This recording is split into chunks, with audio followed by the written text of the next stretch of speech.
Right now, I think the number one thing that people need to do, which we tell people for flu anyway, is to wash your hands. And we mean 20 seconds, really scrubbing. That's how the germs are going to get off of you. And Dr. Azar says if you develop a dry cough, fever, and shortness of breath, don't wait. See your doctor. And if you have children, ask if their schools have a plan for what to do. If there is an outbreak, are they considering things like online lessons if kids have to stay home or any other measures? And one of the biggest germ carriers, you all know this, but this is something we all carry around, is our phone. So the key here, wipe it down often. You want to use wipes that have alcohol. Let me pass those out. Sure. Here's the thing, too. Don't take this with you when you go to eat. That's something people have. Because you're going to touch this, you're going to touch your food. And also, sometimes someone will hand me their phone and I'll take a picture, or whatever. I see you do that a lot. We do that a lot, so that's a no-no. By the way, who is most susceptible to getting this? We're always talking about the elderly, the young, people with compromised immune systems. These are nice other wipes. things. Yeah, these are not bad. And it's not going to mess up the...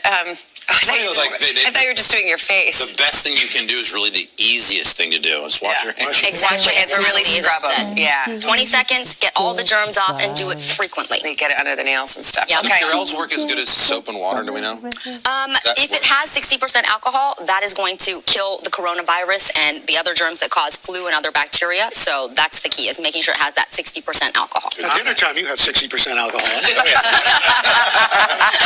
Dip my hands in the wine. Thank you. Okay, another myth. A lot of people think people get sick because the temperatures keep going back and forth. Not true. And in fact, hold on a second. There you go. Anyway. Oh no, it died. Oh my God. What am I gonna do? Oh. No, I think it's still going.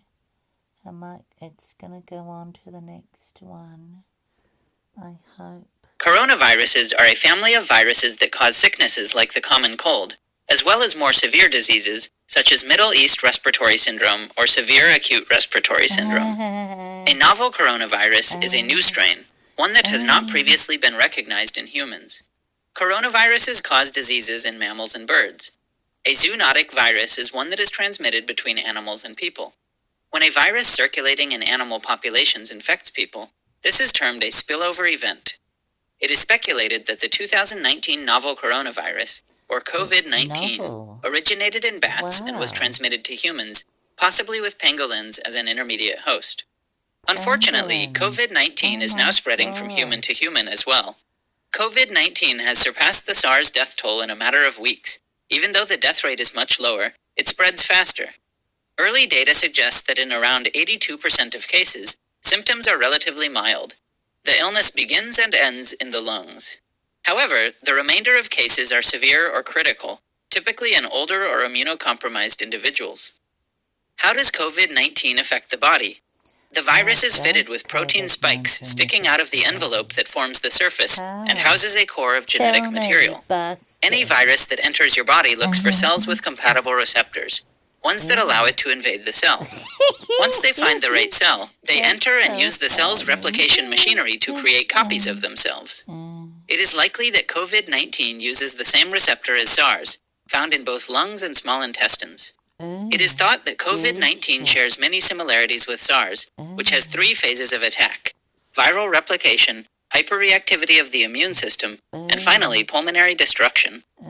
Early on in infection, the coronavirus invades 2 types of cells in the lungs, mucus and cilia cells. Mucus keeps your lungs from drying out and protects them from pathogens. Cilia beat the mucus towards the exterior of your body, clearing debris, including viruses, out of your lungs. Cilia cells are the preferred hosts of SARS-CoV and are likely the preferred hosts of the new coronavirus. When these cells die, they slough off into your airways, filling them with debris and fluid.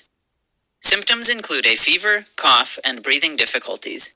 Many of those infected get pneumonia in both their lungs. Enter the immune system. Immune cells recognize the virus and flood into the lungs. The lung tissue becomes inflamed. During normal immune function, the inflammatory process is highly regulated and is confined to infected areas.